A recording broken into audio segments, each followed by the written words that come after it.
আজকে আমি এই ডাঁটাটা দিয়ে খুব সুন্দর একটা চচ্চড়ি বানাচ্ছি। তো এই সবজিগুলো, মাছের মাথা আর তার সঙ্গে এই ডাঁটা। এই ডাঁটাটাই হচ্ছে আজকের চচ্চড়ির স্পেশালিটি।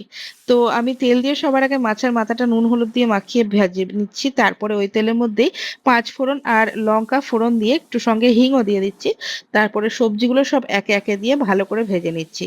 এর মধ্যে মশলা অতি সামান্য, যেটা আমাদের ঘরে যেটা রেগুলার ইউজ করি সেই মশলাগুলোই আমি ইউজ করছি, যেমন আদা বাটা, জিরে বাটা, লঙ্কা, গোলমরিচ, একটু লবণ, হলুদ আর চিনি, আর সঙ্গে একটু জিরে বাটা, এই সমস্ত দিয়ে ভালো করে নেড়ে চেড়ে নিচ্ছি।